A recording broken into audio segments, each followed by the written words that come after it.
I am so involved in my own fitness. I'm obsessed with workouts and then fashion, accessories. I said, Kajal, we have to bring that in this real estate industry, and here I am. Yeah. For women to get into a real estate, like from the scratch, I think it's very tough. One needs to understand that what exactly realtor goes through. What exact thing what was missing in my scheduling and everything was their management. And women are brilliant in that. And that's what you're going to see on Sony Live Presents $1 Million Listing with the beautiful cast here. Ladies and gentlemen, boys and girls, this is 94.3 Radio 1, One World, your station. My name is Ilahi, and today with us is the entire cast of $1 Million Listing Season 2. Sony Live is going to be that proud face where this will be broadcasted, and this is literally and figuratively a $1 million cast, more than $1 million cast. Before we start off this interview, it's very important for us to understand your backgrounds. How did you guys get into the real estate sector? It's time to do it, yeah, clock in. Show out when you drop in. Because this is not just a show. This is a show that is restricted to a particular genre where a lot of people have confusions and myths about this particular industry. Exactly. So starting off with Ashima. Yeah. Okay. So the whole concept, the idea was to, achieve something in life, So, of course, now my son is almost 18. So I have some vision to do something. So I started with the idea of some fitness and then food line. And my husband has 2 food brands. Okay. So I did this every year. So one day I realized, no, I need my own identity. Okay. So just real estate was okay, making business and name and fame. I said, let's do it. So of course, as a sister, then Kajal and me started going for the meetings together. I said, Kajal, why don't we create something out of the box? Okay, yeah. So I used to watch Selling Sunset. And then I was like, Kajal, this is the concept. We have to bring it in India, okay? From luxury cars, luxury villas, and then outfits, fashion. I am so involved in my own fitness. I'm obsessed with workouts and then fashion, accessories. I said, Kajal, we have to bring that in this real estate industry, and here I am. Yeah. Kajal, coming to you, we know the half of the story because your sister is here. Was it like a sisterly push ki, I am going to take a leap of faith? So you are going to be with me by hook or by crook? No, so yeah, of course she's the elder one. Yeah, but... of course. Yeah. That to mention. Yeah. But actually, I would say the brand name was given by Ashima Selling Palm because she was obsessed with Selling Sunset. And no, we are actually carrying forward a legacy. This is our family business. I think for women to get into a real estate, like from the scratch, I think it's very tough. So coming with a family background where, your father can look after the paperwork, to the closures, to a lot of things, So it's a big support, I feel. And I think that, we always had the aim to do something bigger. And I think nothing better than real estate. Yeah. Mr. Batra, how did the journey start in this real estate sector?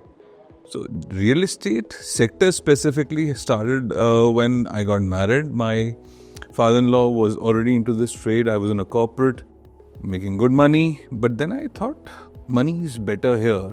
And he kept on convincing me that you come and start this. But I took my time. I actually learned this for about 3 years along with my job, each and everything. So, of course, no leap of faith, but a systematic decision which was taken at that point in time. And there was no looking back. Because when you are already working in a corporate, you know how to manage things pretty well comparatively. Specifically in this sector where most of the people work in an unorganized manner. In that particular zone, I think I had that advantage from the day one. And then I encashed on it. Okay. But, we have seen this sector blooming and we have seen the pros and the cons of this sector as well. And when we talk about the real estate sector, male dominancy is one of that roof ceiling thing that everyone encounters and everyone addresses out there in the world. this is a room where there are 4 people who are sitting. One of them is still missing. We still have one person missing. I really wanted to have a conversation with him. Would love it. He looks like a really funny guy, and why not work with somebody like that? Is it very difficult to be in a male-dominated sector where real estate is, like you rightfully said, it's not really organized?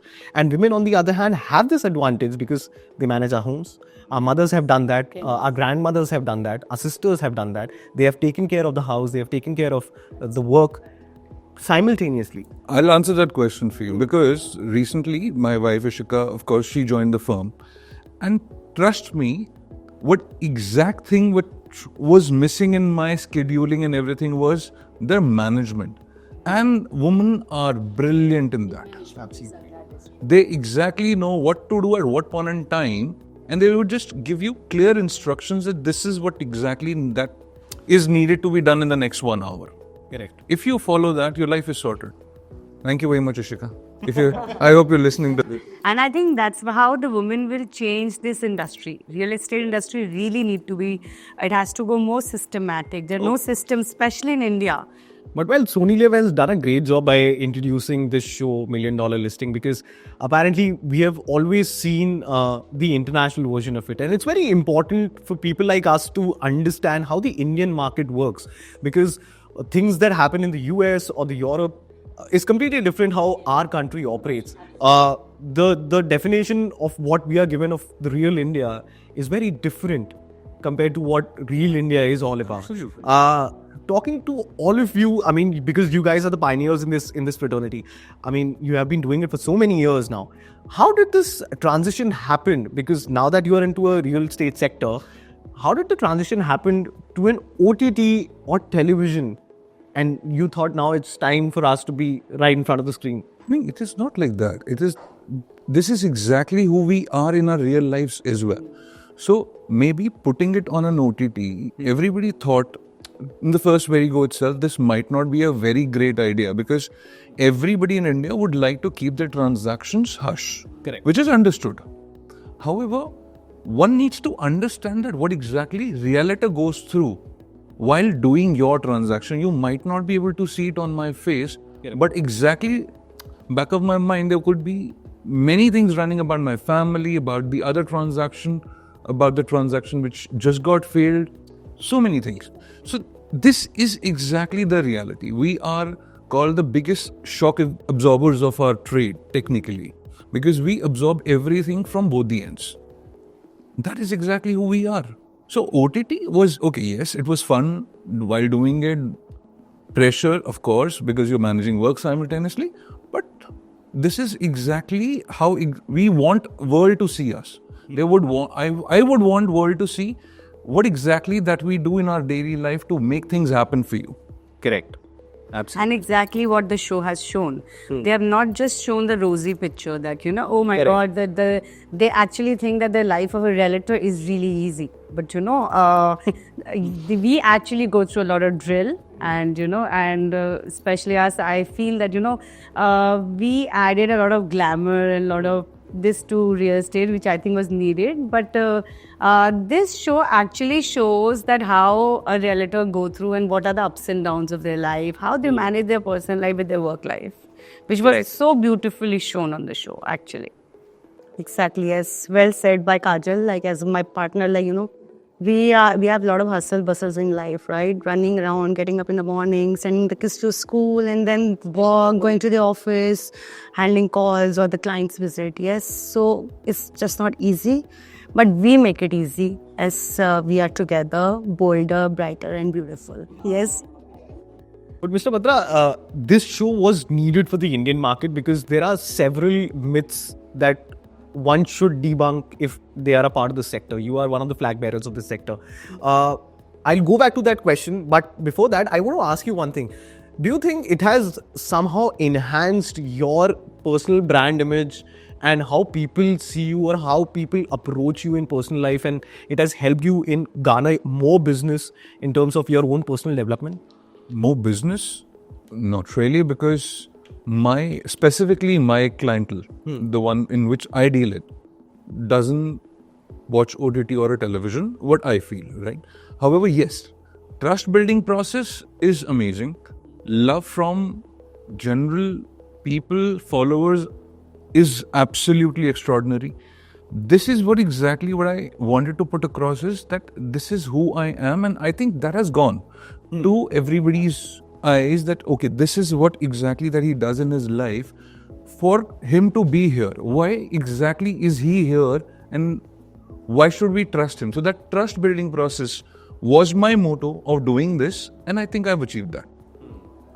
People see you with that reliability that okay, yes, he is there in a transaction, best closer in the city, he will do it.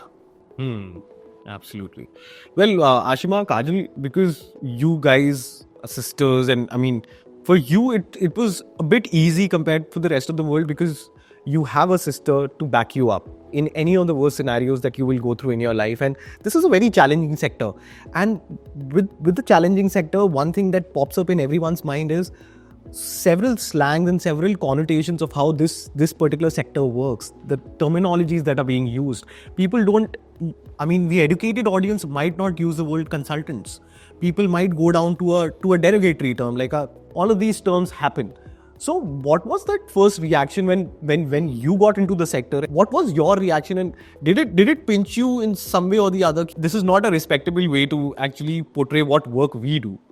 Okay, so I'll tell you, not really, because I think you should have a confidence in yourself. You should work with like a boss lady. So it's a big myth that it's a men-dominating industry.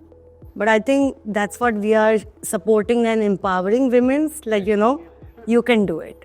But I think that the term broker, or are you an agent, are you a real estate agent, these terms you do keep getting, But with us, the added advantage was that my father's a developer in Chhatarpur, So the added advantage was that we actually call ourselves as developer also.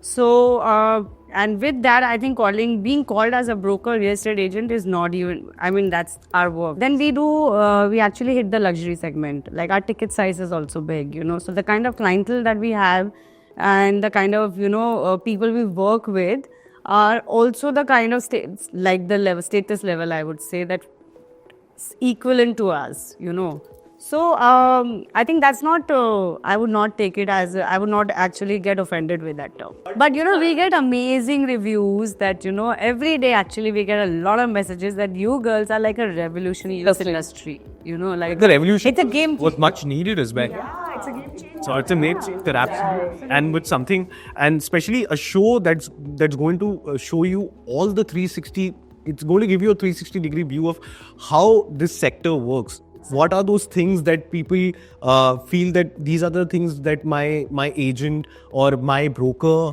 or my developer might not, address. So these are those gray areas where there are consultants who are the experts, who are the industry experts, and they will debunk all the myths. But Mr. Batra, I wanted to ask you one thing. Now that,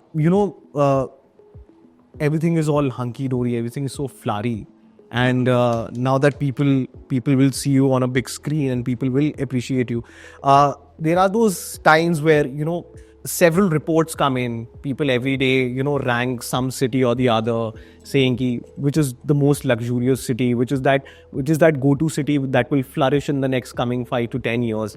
And because you have seen the markets and you have seen the markets, how the inside out details of how the market works, how the market functions.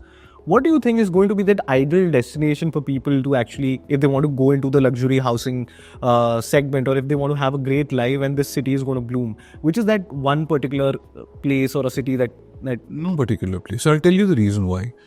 I might be living somewhere extremely outskirts, but having the most luxurious house, made as per my requirements, as per my family, what they need, and my work is there itself. That is what exactly the luxury for me, right? Absolutely. I might be living in the metropolitan city, but not living into the best of the house. I would not still call it as a luxury. So luxury cannot be defined by a place. It is defined by who you are, how you have designed your house, where have you bought it, how exactly are you planning to use it, is it fit for your family? That is what exactly luxury for me is. Fits you, fits your family, shows your character, convenience of living. End of topic. No particular zone. I want all of you to give one respective pitch towards the camera, telling people what they can expect from this show, what they'll learn from the show, and what are those set of expectations that you're going to fulfill. From this particular season, I think what you will get to know more internal life stories of all of us, and of course, in my own scope is the work-life balance. That is how exactly that I would term it as. You want to maintain it, you can't. Work pressure, each and everything going hayway, and then of course everything coming to a realization that yes, this is just a part of life, not the life exactly that you want for yourself. So stay tuned.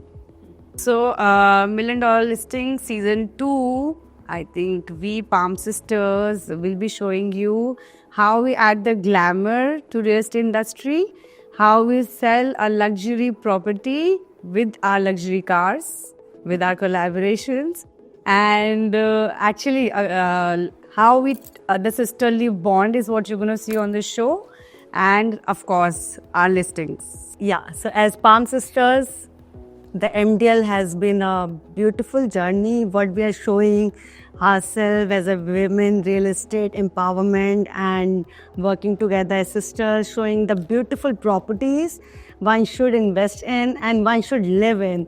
So yeah, here we are, bold, beautiful, and better on a big screen. Stay tuned. Well, they don't just sell dreams, they sell opulence, they sell aspirations. And that's what you're going to see on Sony Live Presents $1 Million Listing with the beautiful cast here. Mr. Batra, Kajal, Ashima, Induji, thank you so much for sparing your valuable time. And just to add one more thing, Kajal, to your thing, glamour. The glamour is going to be there, but the glamour is going to be from your side as well, sir. All hoods to Hem Batra. What the? Well, thank you so much. Make sure you like, share, comment, and subscribe. This is Host Ilahi signing off. 94.3 One world, your station.